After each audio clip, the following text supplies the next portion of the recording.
porque aquí es una montaña, es un rancho.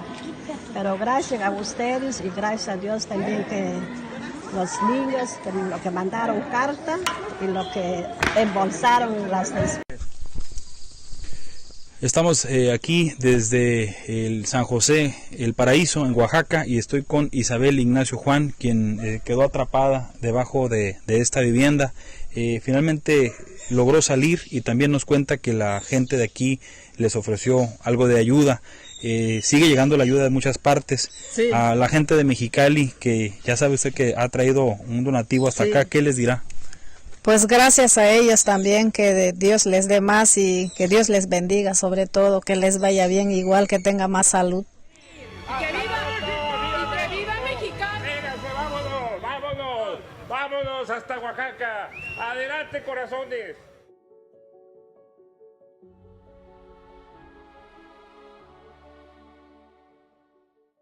¿Recuerdas cómo eran las telecomunicaciones y la radiodifusión en nuestro país? Tenías menos opciones, pagabas mucho y te ofrecían poco. Pero México dio un gran paso con la reforma constitucional en telecomunicaciones y radiodifusión, que creó al IFT y transformó las reglas del sector para tu beneficio. A 4 años de la reforma, tenemos tarifas más bajas y mejores servicios. Se ha duplicado el número de mexicanos que tienen internet en su teléfono. Infórmate, ingresa a www.ift.org.mx, Instituto Federal de Telecomunicaciones.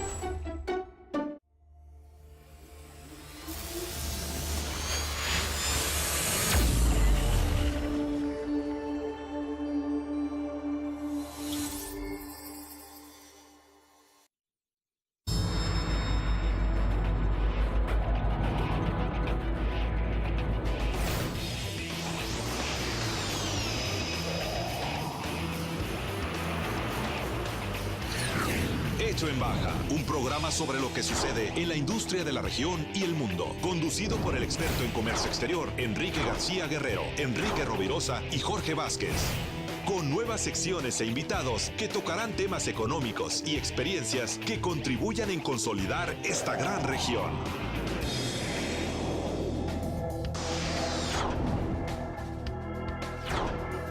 Hecho en Baja.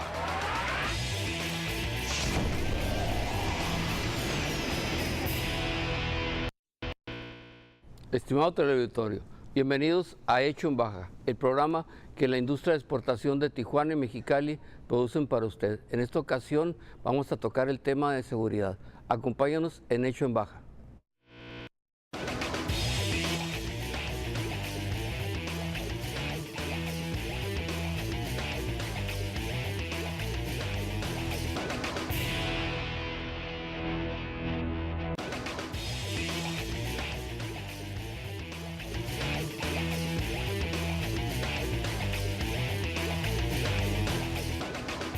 Estamos en la mesa de la García Guerrero, nos acompaña Enrique Rovirosa y Jorge Vázquez. Bienvenidos como cada semana. El tema seguridad, todo un tema, por donde lo veamos, es un tema de moda, es un tema importante para toda la comunidad. No hay nadie que se salga de este tema de la seguridad. Primero voy a empezar a nivel internacional. Yo te dijera, Enrique, hemos tenido convenios con Estados Unidos, sobre todo con Estados Unidos, durante muchos años en México. Ellos tienen convenio en la mayoría del mundo. Tienen gente de la DEA, del FBI, ven los asuntos que convienen de seguridad a su país o al mundo. Y dentro de esto, pues nos dan información, nos dan equipo,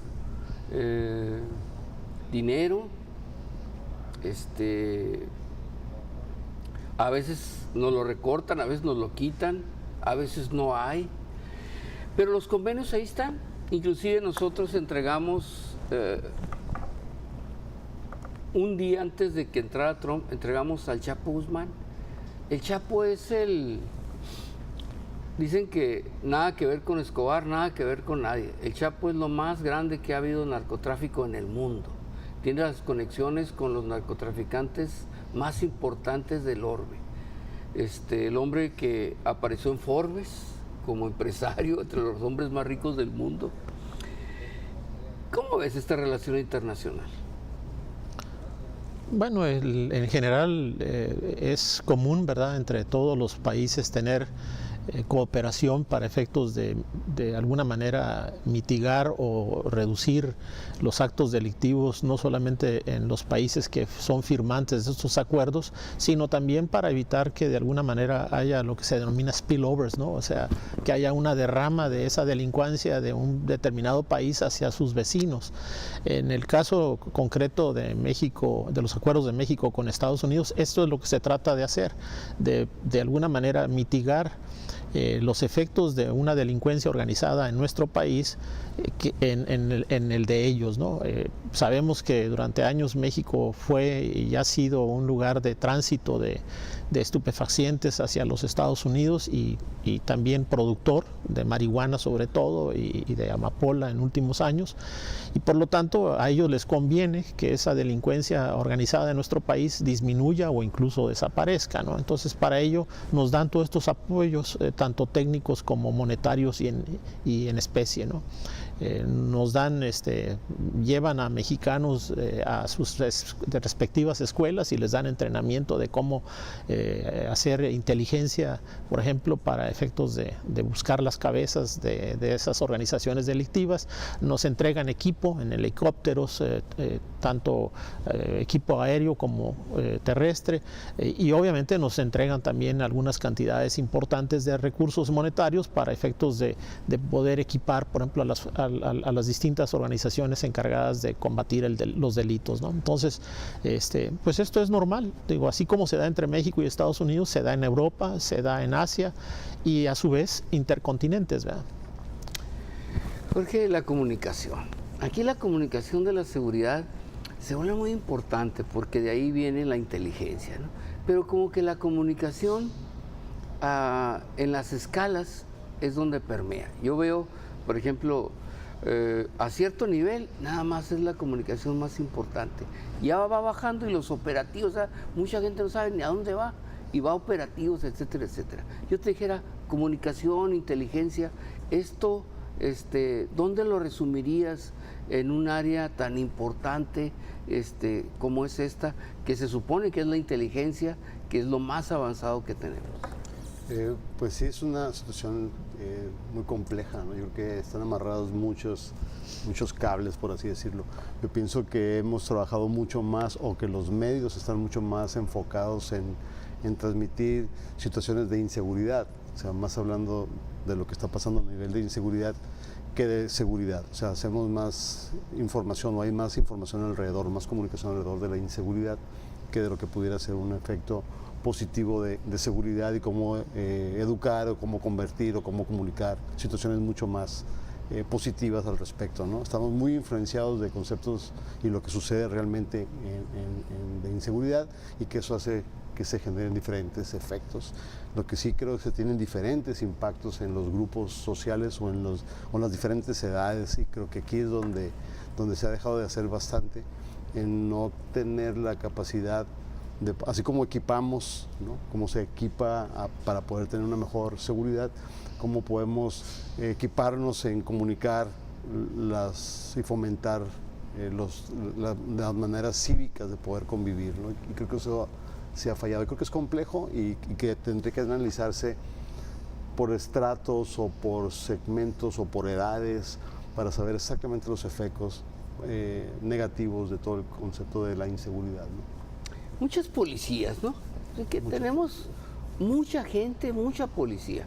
Tenemos la Policía Federal, tenemos el Ejército, tenemos la Marina, tenemos la Gendarmería, tenemos las policías estatales, tenemos las policías municipales, es decir, en México, ¿no? Aparte las que no vemos, las internacionales. Enrique, mucha policía y los resultados, como decías, son pobres, ¿no? ¿Qué resultados nos da tener tanta policía y a veces los resultados no son los que esperamos?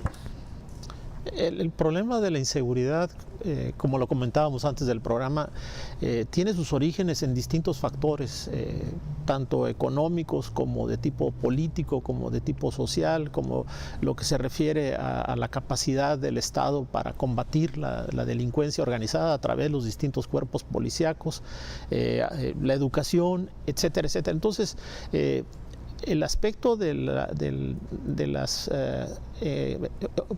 organizaciones encargadas de combatir el delito es uno de muchos aspectos que deben de analizarse y mejorarse. Por ejemplo, vemos y sabemos que con la pobreza crece la delincuencia. La pobreza de alguna manera se vuelve un caldo de cultivo para que las personas pues expresen sus peores condiciones, ¿verdad? En términos de agresión hacia sus semejantes, en términos de caer en las garras del crimen organizado, en términos de la prostitución, en términos de la drogadicción, etcétera, etcétera. Entonces, también hay que combatir la pobreza. Hay que combatir a aquellos que de alguna manera se prestan a que las organizaciones delictivas crezcan. Estamos hablando del tema de corrupción, de impunidad, etcétera, etcétera. Entonces, también en lo que se refiere al número de personas y la capacidad que tienen para combatir el crimen. Las corporaciones policíacas en nuestro país, desgraciadamente, desde el punto de vista del número de elementos que se tienen, son escasas. A pesar de que hay muchas corporaciones, al final del día, cuando vemos el número de elementos de las distintas fuerzas encargadas del orden y de la seguridad, con relación a la población total, están bajos. Por ejemplo, aquí en el caso de Mexicali, se ha dicho mucho de este tema, de que traemos la tercera parte de los números de elementos en la policía municipal, por ejemplo, de lo que el tamaño de la población exige que existan. Y a eso le agregas la falta de equipamiento, la falta de capacitación, la corrupción que impera tanto en los distintos niveles policíacos, pues entonces el problema se agrava. Cuando dices, bueno, ¿por dónde empiezo para resolver este problema? Pues realmente estás ante una problemática sumamente compleja que, lejos de mejorarse, estamos viendo que se viene empeorando año con año. Es decir, por ejemplo, antes de empezar el programa mencionábamos que en este año, en los primeros 8 meses, comparativamente hablando con los 8 meses del año previo, los crímenes han aumentado hasta un 24%. El robo a casa habitación, todos los delitos se han incrementado de una manera desproporcionada, lo cual de alguna manera habla de que estamos inmersos en un círculo vicioso que, lejos de mejorarse, está empeorando. Bueno, Jorge, la prevención. Se supone que todas las policías municipales son preventivas y son las que más conocen de esto. En alguna época en el mundo comparaban y decían que la mejor en el mundo era la inglesa, ¿no? La policía inglesa podría ser la mejor del mundo. Pero ahora resulta, y decían que la mexicana seguíamos nosotros porque teníamos un dominio pleno de la ciudadanía. Es decir, sabíamos qué estaba sucediendo en las colonias, qué estaba sucediendo en las calles, qué estaba sucediendo en las privadas, qué estaba sucediendo en la comunidad en general. La policía la domina. ¿Qué tan importante, Jorge, es esta prevención? Porque si es cierto que dominan, ¿qué es lo que están dominando? Es decir, esa sería la pregunta. ¿Qué dominan? Porque pues la prevención, a lo mejor pues antes teníamos el DARE, teníamos las escuelas, teníamos un poquito más esta área de prevención, pero ahora yo lo siento un poco pobre. ¿Tú cuál sería tu idea? Yo creo que en ese sentido, digo, es algo en donde se trabaja, pues trabajo yo fuera de ese entorno. A mí me toca trabajar mucho en la cuestión de cómo comunicamos y cómo podemos lograr que esto se mejore. En ese sentido sí, creo que la prevención juega mucho, es muy importante su rol y pienso que que debe ser mucho más anticipado. O sea, estamos previniendo en edades o en sectores o en grupos en donde ya va muy, muy agravado. Entonces yo pienso que aquí lo que debemos de hacer es enfocarnos un poquito más a edades mucho más pequeñas, ¿no? Y en eso es lo que comentábamos en el corte. Hay situaciones en donde ya se está actuando, donde ya hay programas enfocados a las raíces, ¿verdad? A los chicos a los niños más pequeños que pensamos que no captan, y sí, a los 5, a los 6, a los 7 años nos estamos dando cuenta que sí captan muchas cosas y que debemos desde ahí trabajar para que el entorno familiar también sume. Yo creo que la prevención tiene que ver mucho con favorablemente ver en qué se puede mejorar, pero también en comunicar cosas favorables. Entonces, en ese sentido, yo sí trataría de sugerir eso, ¿verdad? Bueno, ¿cómo hacemos un esfuerzo? No es un esfuerzo lineal, me queda muy claro, ¿no, Enrique? Que no es algo que va primero uno, luego el otro y luego el otro, sino es multicaminos, ¿no? Son multifactores, multicarreteras para poder llegar a solucionar un problema tan complejo.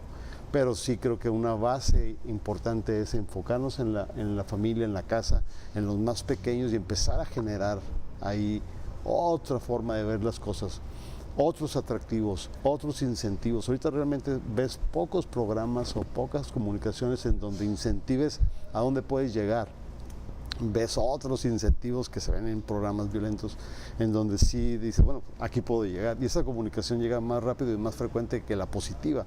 Yo pienso que hay que trabajar en varios caminos a la vez y enfocarnos primero a la base, en los más pequeños, y en eso darle cierta información a ese nivel, ¿no? Igual en la familia, igual en programas de violencia intrafamiliar. Creo que se han hecho muchos esfuerzos, creo que se le ha metido mucho recurso y que debe de seguir, no es algo que se deba de sustituir, se debe de continuar, que es algo que a veces afecta, ¿no? Que separan ciertos programas. El programa de DARE, un programa muy exitoso, sí, hay que adaptarle a las nuevas realidades. Hay otros programas que están surgiendo que también están contribuyendo y creo que en esa medida hay que trabajar. A nivel comunitario, ¿no? Hablábamos en el primer programa de lo local.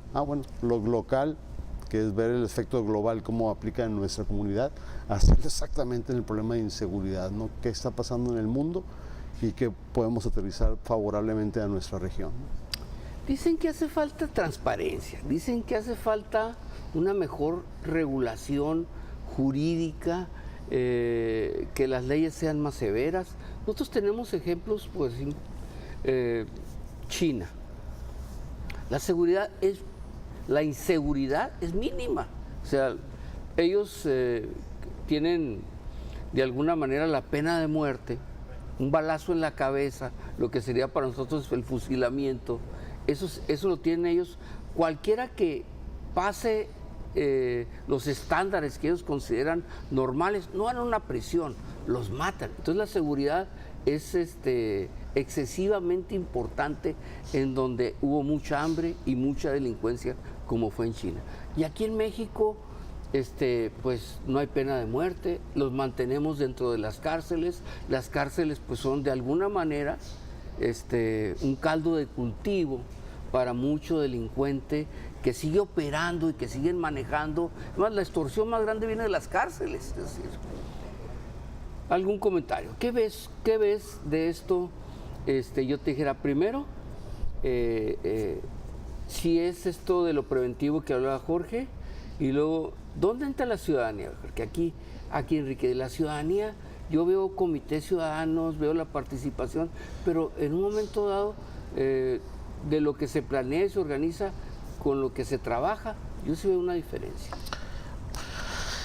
Es bastante, mucho más complejo que eso. Es decir, no se trata nada más de mejorar, dijéramos, el legado de leyes que existan en un país, o hacerlas más difíciles o endurecerlas para que la delincuencia desaparezca. Es también el aspecto de aplicar esas leyes, por un lado. Entonces tienes, por un lado, el esquema de aquel que dijéramos, persigue el delito a través de los cuerpos policíacos. Luego está el sistema de justicia que de alguna manera sopesa la gravedad de los delitos y aplica dijéramos, los castigos correspondientes. Y luego tienes el sistema de rehabilitación de aquellos que cometieron delitos a través de los sistemas carcelarios. Entonces, en cada una de estas instancias, los problemas que se tienen son múltiples e infinitos, podríamos decir, cuando los juntas a los tres. Y más cuando tienes una sociedad que está en plena descomposición social. Lo que estamos viendo en nuestro país es un deterioro de las condiciones sociales. Eso se llama descomposición, cuando lejos de que el bienestar vaya en aumento, va en decremento. Lo explica en parte lo que te decía hace un momento, los aspectos relacionados a la pobreza. Un país donde oficialmente el 47% o más de la población está en condiciones de pobreza, pero si le agregas las carencias, las múltiples carencias que tiene la población, esa cifra se eleva hasta más del 70%. Y con posibilidades de crecer en una situación económica donde el que trabaja no recibe lo suficiente para sobrevivir porque tienes una precarización salarial. Entonces tienes, como te decía hace un momento, un caldo de cultivo que no justifica de ninguna manera la delincuencia o los delitos, pero de alguna manera sirve. Comparativamente con países, dijéramos, donde aplican regímenes totalitarios hasta cierto punto, como es el caso de China, o si te vas a los países musulmanes, donde la penalización va desde el corte de las manos hasta el corte de la cabeza, pues entonces sí tienes un sistema represivo muy elevado, pero también a costa de muchas de las libertades del individuo y las libertades económicas inclusive, ¿no? Entonces, ¿cómo dijéramos sopesar una y otra condición? Pues es una pregunta de los 64,000 pesos, ¿no? ¿Qué queremos? ¿Más libertad o una restricción a nuestra libertad con menos delincuencia? Pero a su vez con una garantía, como es el caso de los países comunistas o socialistas, que en su momento pues le garantizaban un mínimo bienestar a la población. Es decir, por ejemplo, en el caso de la Unión Soviética, se podía decir mucho en contra de ese país, pero todo el mundo comía.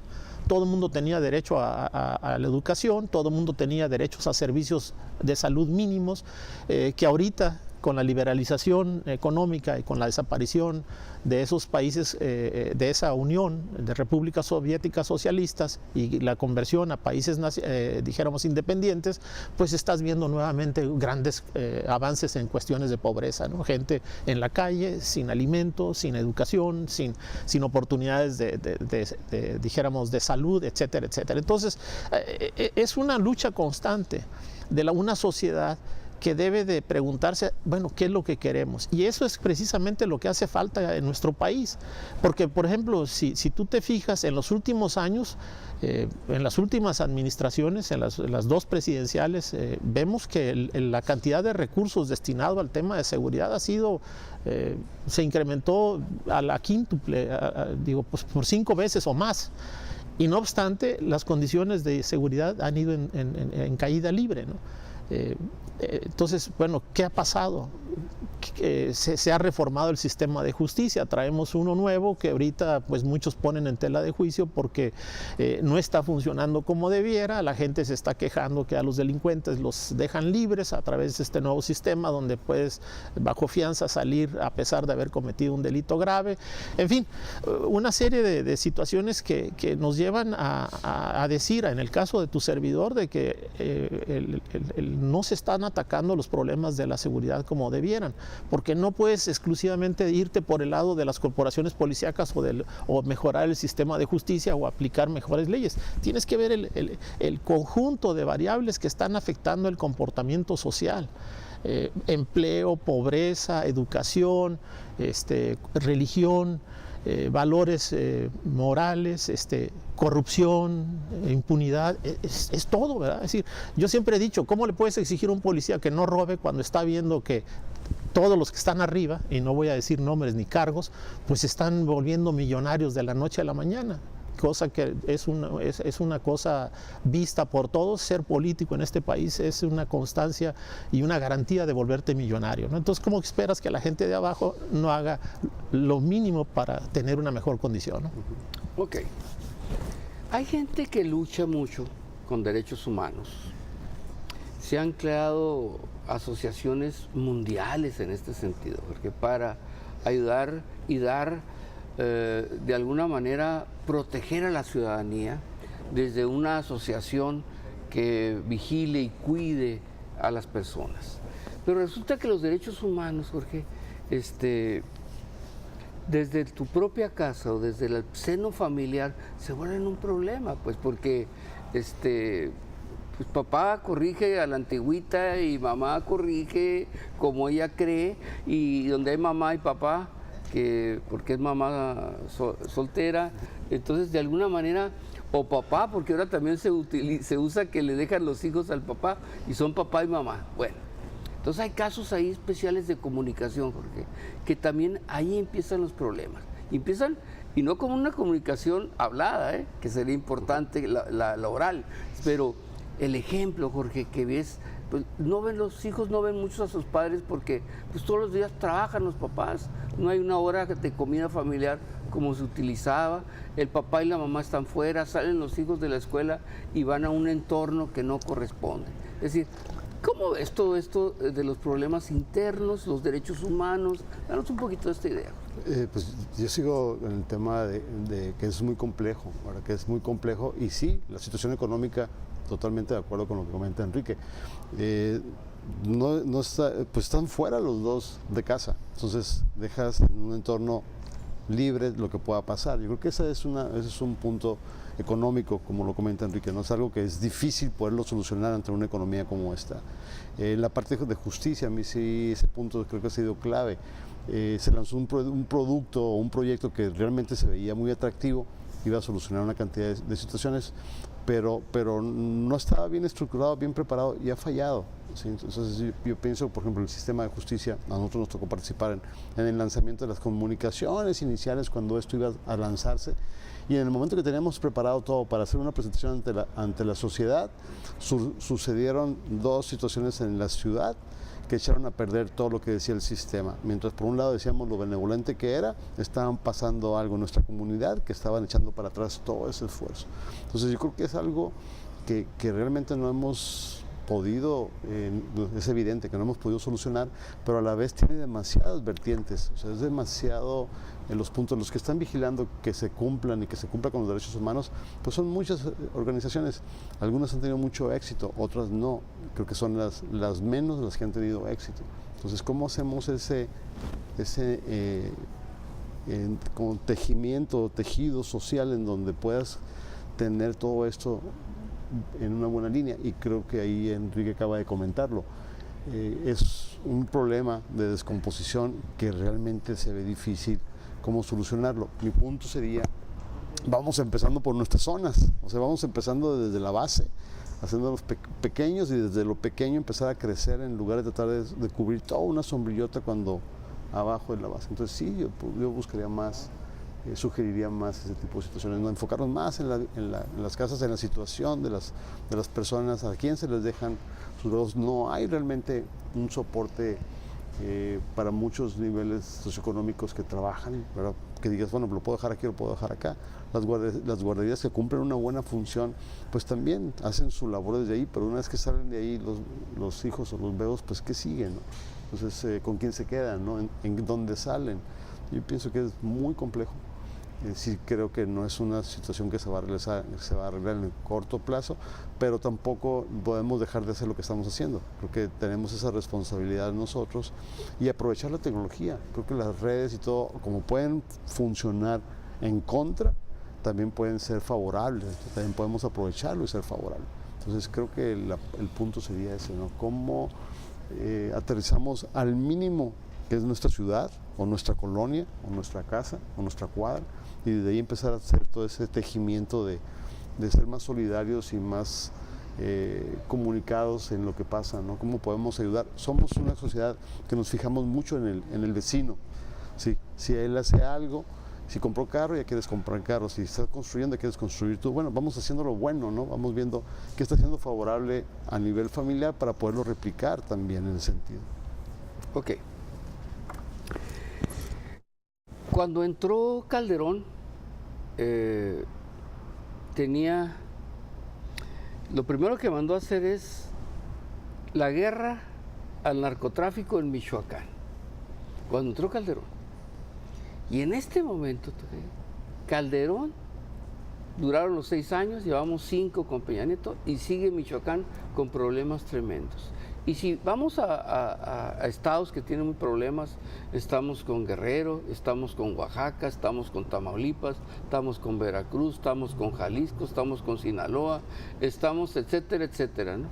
Pero ahora resulta que Baja California también caemos en una estadística grave, y Tijuana más, Mexicali también, Ensenada también. Es decir, el estado se ha puesto muy difícil en cuestión de seguridad. Mira, el problema en su momento de meter al ejército a hacer actividades propias de lo que viene siendo la policía, a mi juicio fue un error. Y sigue siendo un error mantener al ejército en esa labor. La experiencia internacional indicaba o indica que aún las Fuerzas Armadas, que generalmente trabajan bajo un código de ética muy estricto, tarde que temprano sucumben y son infiltradas por los cuerpos delictivos, es decir, por las organizaciones delictivas, ¿no? Se corrompen. Y tú mismo lo acabas de decir, ya llevamos más de o alrededor de una década con el ejército y la marina y haciendo la labor de la policía. Y la delincuencia organizada en el país, lejos de disminuir, parece ser que avanza cada vez más. ¿Por qué se debe esto? Bueno, no voy a decir que se ha corrompido el ejército, pero de alguna manera ha fallado este esquema en cuanto a que no ha sido o no ha permitido que las instituciones tradicionales se mejoren y hagan su labor como debieran, ¿no? Entonces, desde esos dos puntos de vista, yo pensé siempre y sigo pensando que es un error mantener al ejército, porque mientras mantengas al ejército en la labor que le corresponde a las fuerzas policíacas, no vas a hacer lo que necesitas hacer para reformar a las instituciones de seguridad pública para que hagan bien su trabajo. Y eso lo vemos, digo, lo estamos viendo en todo el país. La evidencia ya no es solamente una teoría, sino ya es algo práctico. Ya le podemos reclamar a quien esté en el poder de que esta política no ha sido la adecuada. Ahora bien, el problema, insisto, no es nada más de resolver a las corporaciones policíacas o hacer más estrictos con el ejército. Es todo el entorno que nos está llevando a esta situación de caída en la seguridad. El problema de la corrupción, no voy a hablar de lo que se llevan en términos de monedas, en términos de intercambio de billetes y cantidades de riqueza. No, voy a hablar desde el punto de vista de eficiencia y eficacia. Las policías en México, lamentablemente, son totalmente ineficientes y totalmente ineficaces. ¿Producto de qué? Producto de la corrupción que permite poner a gente a cargo de estas que no necesariamente son las personas idóneas. Y ese mismo modelo se replica en todo el país, en todo lo que es el Estado, en lo que es la función pública. Vemos que tenemos a personas no capacitadas, a veces ni con los niveles mínimos educativos para desempeñar el cargo, porque obedecen a intereses de grupos o porque es el compadre o porque es el cuñado o por lo que tú quieras, ¿no? Entonces, mientras no hagamos un esfuerzo por cambiar las cosas de fondo y no de forma, este país no va a mejorar en términos de seguridad, en términos de economía, en términos de política, en términos de lo que ustedes quieran mencionar, ¿no? En términos de la educación, porque estamos tratando de irnos a los puntos mínimos en vez de atacar las causas de fondo. Y las causas de fondo son esas, ¿sí? Si tú pones a un secretario porque es tu amigo de toda la infancia y lo pasas de A a ser secretario B y luego a secretario C de las instituciones o de las secretarías ABC, por así decirlo, pues óyeme, espérame, pues ni que fuera un genio para tenerlo en 3 secretarías, ¿no? Digo, ese es el ejemplo. Se nos acaba el tiempo de la García Guerrero de la mesa, ¿no? Entonces yo cerraría nada más con la reflexión de que sí hay buenos policías también, ¿me entiendes? O sea, sí hay buena gente en las corporaciones, sí hay gente que ha entregado su vida, sí hay gente que tiene una idea de servicio especial. Les agradezco mucho su atención, los esperamos la próxima semana. Gracias.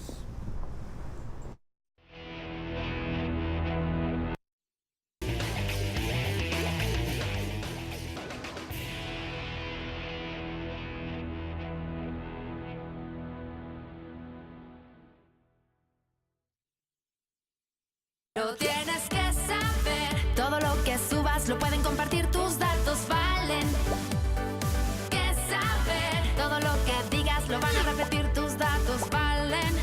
Lo tienes que saber. Se acepta sin dudar. Todos tus datos pueden regalar, tus datos valen. Cuida la información que compartes y con quién la compartes. Si alguien hace mal uso de tus datos personales, denúncialo. Llámate al INAI 01800 835 4324. El INAI te defiende. Pregunta, infórmate, es tu derecho. Oaxaca y Chiapas están de pie, pero ¿sabes qué necesitan? Que los ayudemos a reactivar su economía, y la mejor forma de hacerlo es visitándolos. Si quieres ayudar, organízate con tu familia o amigos y ve a disfrutar de las playas, sitios arqueológicos, tradiciones y gastronomía que Oaxaca y Chiapas tienen para ti. Ven y comprueba que su hospitalidad y sus lugares turísticos están listos para recibirte. Oaxaca y Chiapas te esperan con los brazos abiertos. Viajemos todos por México.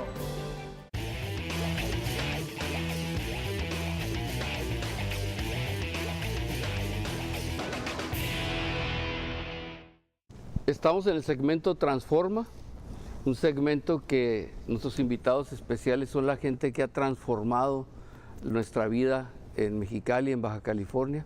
En esta ocasión estamos con una persona que domina muy bien el tema de educación. Hoy lo vamos a ligar con el tema de violencia, delincuencia, que de alguna manera es importante porque en las escuelas tenemos muchos problemas y desde muy temprana edad. Por lo pronto damos la bienvenida a Alfredo Posterguay Daugón, él es presidente de COPACE.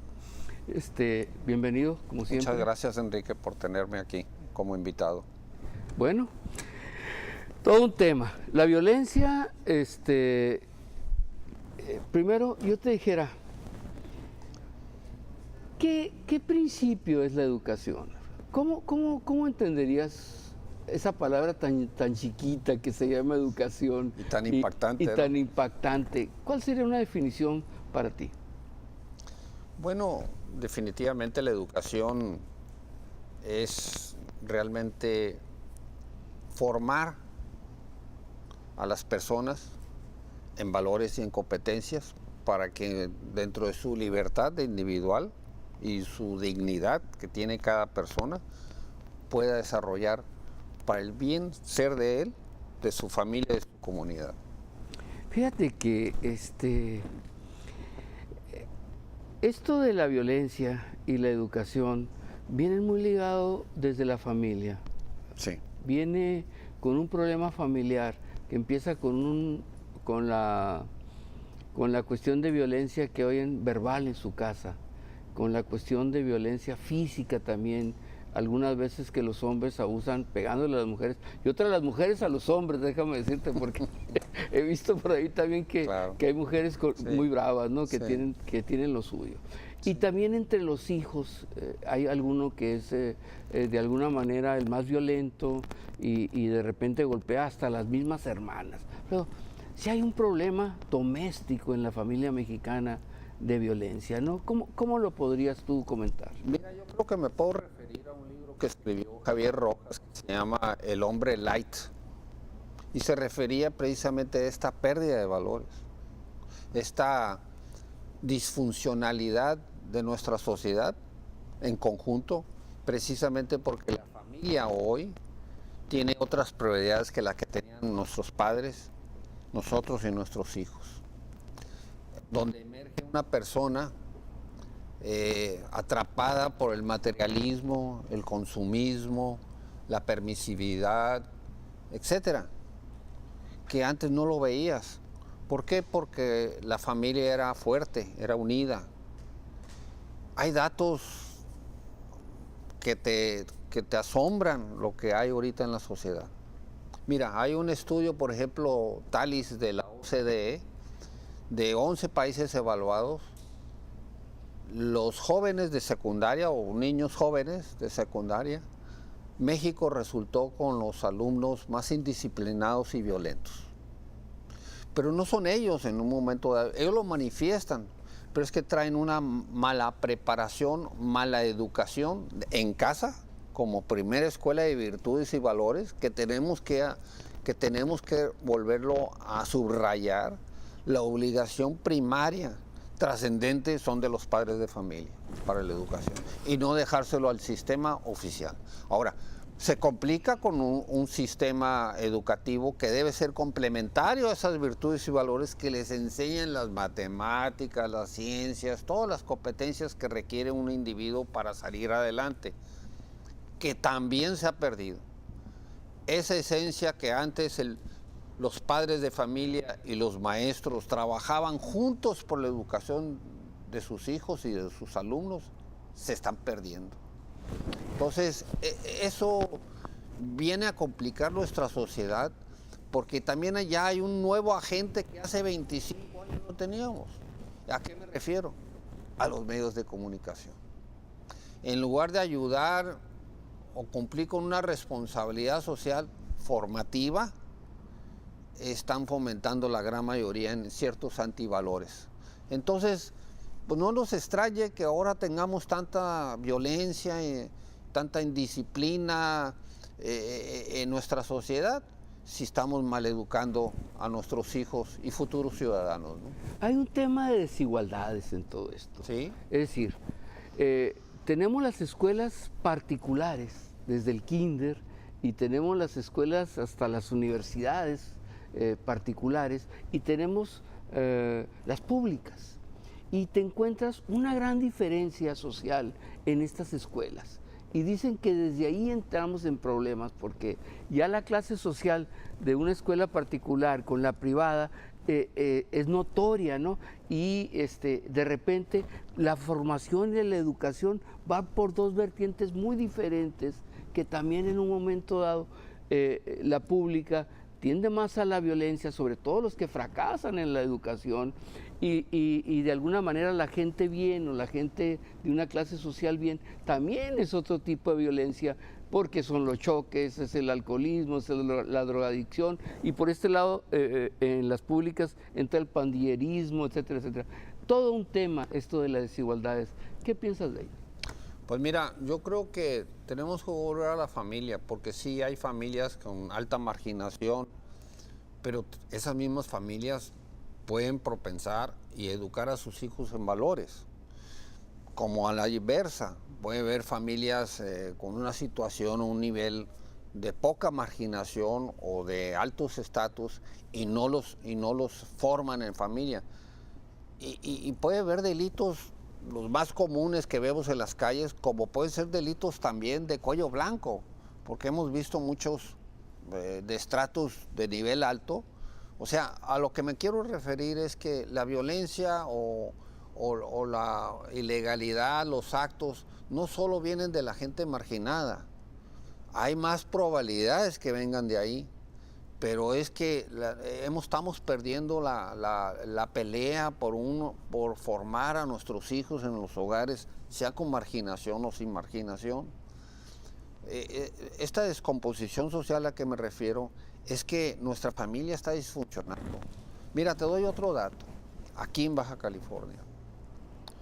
Cuando un joven baja californiano llega a los 15 años de edad, 15 a 16 años de edad, el primero de preparatoria, 40% abandonan la escuela.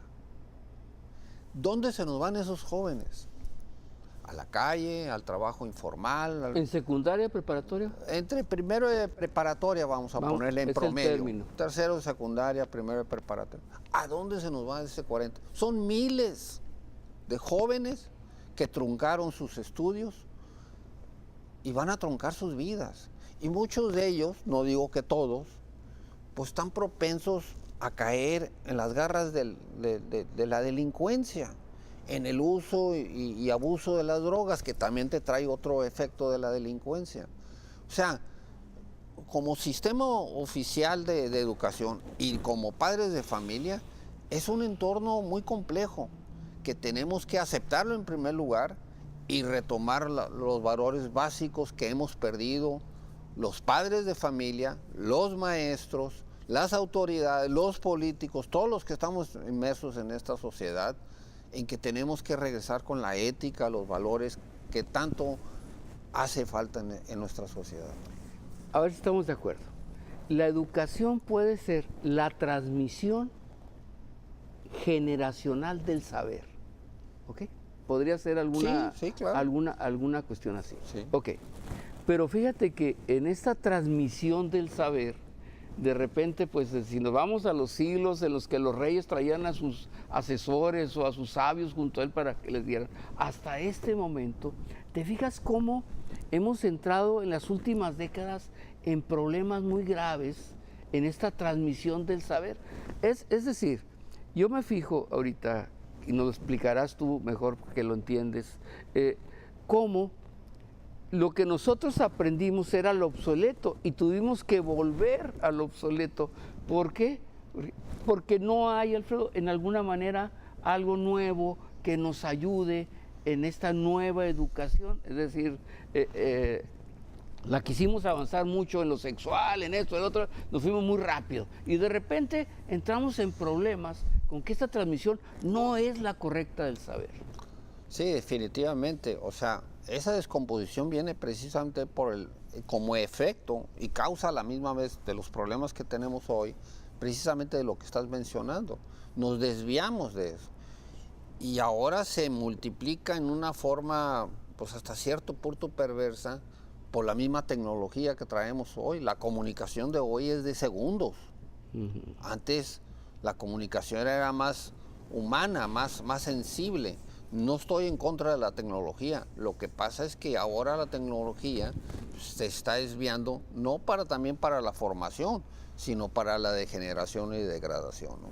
Fíjate que dicen que la educación, es decir, los programas que tenemos de kinder, de primaria, secundaria, prepa, carrera, etcétera, etcétera, son una forma en la que el poder nos dice lo que tenemos que estudiar y cómo los tenemos que estudiar. Es decir, de alguna manera estamos manipulando o nos están manipulando para llevarnos, los socialistas te lo dicen, pues para que nos tengan listos para producir, pero no nos tengan listos para pensar. Es decir, hay una serie de gente que al terminar está lista para entrar a un área de producción que nunca existe porque no la hay, porque no hay los puestos necesarios. Es decir, si hay una manipulación del poder en la educación.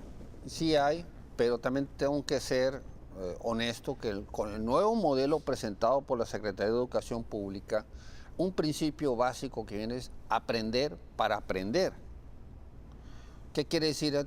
Antes nuestra educación era hasta cierto punto manipulada, en el sentido de que la repetición, la memorización, pero no aprendían a aprender. Hay que darles herramientas a ellos de comprensión lectora, de la lógica matemática, etcétera, pero también la cuestión valoral como individuo. Eso lo perdimos. Y ahora el nuevo modelo ya trae una autonomía curricular más amplia para precisamente cumplir con ese principio básico que ya mencioné. Aprender, para que el individuo le nazca a él el amor y la pasión para seguir aprendiendo, enriqueciendo su vida, ¿no? Ok, aquí entra algo importante, la distribución de los recursos. Es decir, tenemos los recursos de alguna manera presupuestales que les da el Estado, la Federación, quizás hasta el municipio en algunas primarias para la educación, Alfredo. Pero también tenemos que los padres tenemos que, pues, en teoría eso lo pagamos con los impuestos, ¿estás de acuerdo? Y esa es una educación que deberíamos recibir todos los mexicanos, pero resulta que no, pues fíjate que hay mejor educación en el área privada, entonces los padres tenemos que volver a pagar educación. Es decir, hay un recurso sobre el recurso. Sí. ¿Qué piensas de esto? Pues estrictamente es injusto porque estás pagando lo doble, cuando realmente el Estado de la educación pública, de sostenimiento de recurso público y sostenimiento privado, pues debe ser la misma, pero lamentablemente no lo es. La calidad, los informes que nos dan es que la escuela en general, no digo que en todos los casos, porque tenemos escuelas públicas de muy buena calidad, en general lo que recibe el alumno en la escuela privada es superior en el nivel de aprendizaje. Los estudios lo demuestran de esta manera, ¿no? Ahora, la violencia. La violencia, dicen que los niños son muy duros, muy fuertes y dicen las cosas, no tienen piedad para ser violentos entre ellos. Le llaman ahora el bullying, le llaman de alguna manera, hay grupos, algunas pandillitas ahí en las escuelas que dominan a los otros, de tal manera que hay buenos jóvenes que podían ser aprovechados, pero hay mucha violencia verbal entre ellos, física, que les afecta, y llega un momento en que no quieren ir ni a la escuela, Alfredo, de alguna manera, y te digo en todos los niveles, pero es más primaria, y cuando entran a su desarrollo, más todavía, ¿no? Porque secundaria se refleja en la mucho. secundaria se refleja mucho. Platícanos un poquito de eso. Pues precisamente esta violencia y también otros factores que tenemos que considerar en toda esta violencia e indisciplina que tenemos en nuestros jóvenes, sobre todo secundaria, pone una tarea muy ardua para nuestros maestros que también no han recibido el apoyo y la capacitación para acoplarse y tratar de solucionar y superar el problema que tienen ellos en secundaria sobre todo. Pero también tiene implicaciones de salud, por ejemplo, la obesidad que tenemos ahora en la niñez. Pero ¿por qué el niño está obeso? Porque seguramente los papás están obesos. Entonces, volvemos a lo mismo, o sea, volvemos a la parte núcleo de nuestra sociedad, que es nuestra familia. Los niños crecen, sobre todo desde los primeros años, que ahorita podemos platicar el programa que estamos haciendo con las estancias infantiles, que hoy día más familias monoparentales. Hay otro dato que también nos debe asombrar, que 30% de nuestros niños que van a la escuela vienen de una familia monoparental. Entonces la mamá, sobre todo la mayoría de ellas, trabajan. Entonces tienen que dejar a sus hijos, en muchos de los casos, en una guardería. Entonces desde ahí comienza la oportunidad de aprendizaje temprano de los niños para que entren ya al sistema escolarizado, o también el abandono. Y eso nos ha traído problemas de este tipo de violencias, de problemas de salud, etcétera. Entonces tenemos que volver a lo básico, a la familia, a los padres de familia, educar a sus hijos como primera escuela de virtudes y valores para sus hijos, y con el ejemplo, porque esa es la mejor forma de educar a los hijos. Los papás con el ejemplo, en puntualidad, en respeto, en generosidad, en solidaridad, en todos los valores humanos que debe haber, en civismo. Entonces, si no lo traen en su blindaje individual cada niño o niña desde su casa, es muy difícil volverlos a retomar en el camino, por más bueno que sea el sistema escolarizado, ¿no? Fíjate que nosotros vivimos por ahí un 68, ¿te acuerdas de aquella época del 68, cuando Díaz Ordaz y que los jóvenes de la Universidad de la Autónoma de México y muchas universidades del país estaban en contra y han tomado mucho poder? Y era la época del marxismo, del leninismo, y decían ellos, es que es una expresión del conflicto social que se vive y revienta en las universidades. Es decir, puede volver a reventar, ¿me entiendes? Puede volver a ver, porque ahí tenemos ahorita el caldo de cultivo necesario, porque por la pobreza, por la desigualdad, por el poder adquisitivo. Alfredo, un problema serio, ¿no? Sí, definitivamente. Ahora también tenemos que ver los avances que ha dado del 1968 a la fecha, que estamos hablando más de 50 años. El país en su ya tiene otro tipo de instituciones, es un poco más democrático, más abierto. En esa época pues era el presidencialismo como virreinato. Así es. Entonces, y con todos los abusos y retrasos que nos representó, la evolución en 50 años ha sido positiva hasta cierto punto, una prensa más libre, más comprometida con los asuntos políticos, un Congreso que sirve ya de contrapeso a la presidencia. Hemos avanzado en ese sentido, pero todavía existe ese potencial de inconformidad de los estudiantes, porque a final de cuentas es un idealismo que todos debemos de perseguir, esos sueños que queremos un país más próspero, más justo, más democrático, y se refleja mucho en nuestras universidades, ¿no? Fíjate, y luego hablas de esta violencia que termina en las universidades y empieza. Yo me acuerdo, había un área en las universidades como los economistas, ¿no? Eran todos rojos, todos eran rojos, ¿no? Era parte de la manipulación. Era parte de la manipulación de la ideología del poder, del momento, ¿no? Del momento, ok. Así es. Pero fíjate ahora, hay mucha inconformidad en la sociedad, ¿verdad?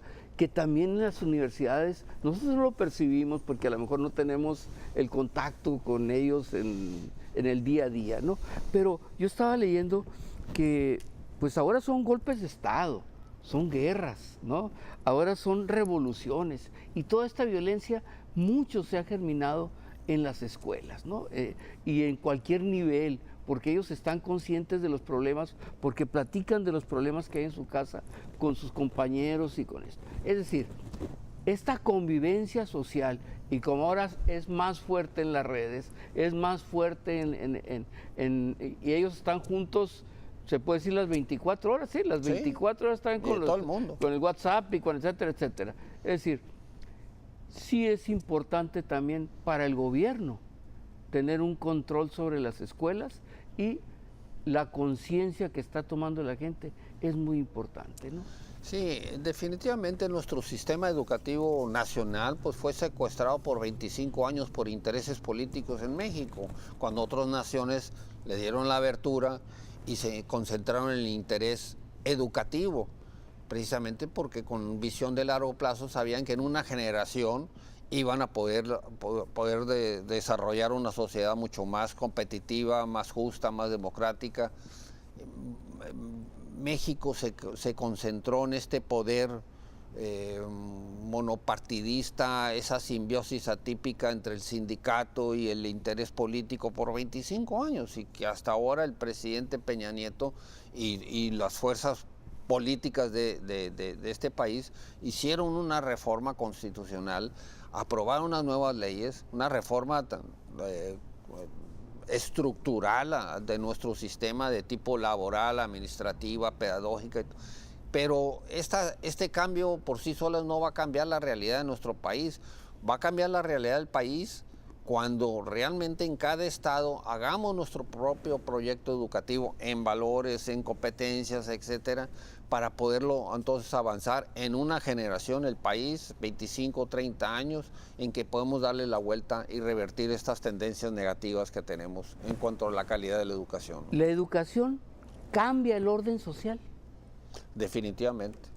Entre más educados. Mientras más preparado esté tu pueblo, más fuerte es tu nación. Ok. La educación nos da razón y conciencia. Y nos puede dar pasión. Y nos puedes dar pasión. Ok. Si yo te dijera en un momento, en este momento, ¿tenemos conciencia de la educación que estamos recibiendo? Estamos entrando en ese ámbito, no en el grado que uno quisiera. Precisamente es uno de los trabajos que COPACE hace en Baja California.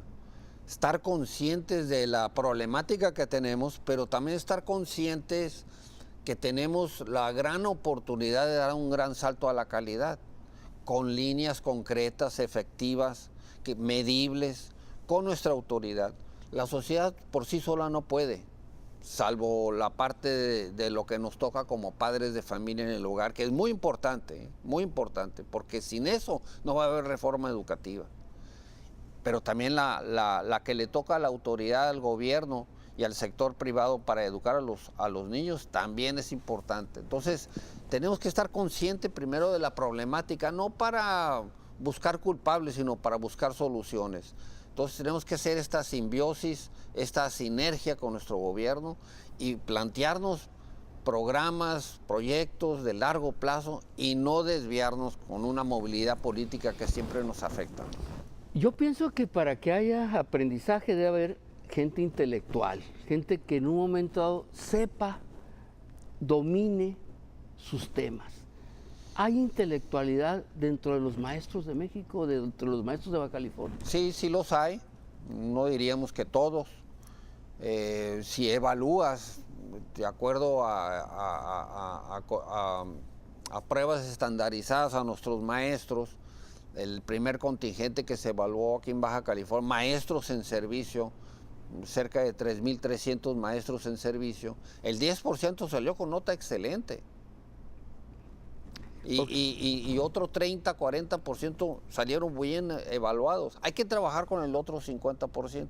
10% definitivamente no llegaron al estándar de calidad, pero hay que trabajar con ellos. Son padres de familia, son maestras y maestros que se comprometen a dar un servicio, pero hay que apoyarlos con capacitación pertinente, oportuna, de que vuelvan a tener ese reconocimiento social que se perdió por estos 25 años por intereses políticos. Realmente hasta cierto punto fueron víctimas de esta simbiosis atípica entre las presiones políticas que había y sindicales, ¿no? Por último, el pago de los maestros, ¿es justo? Yo creo que no. Yo creo que hay que pagarles mejor, pero previa una evaluación. Ya se está haciendo eso.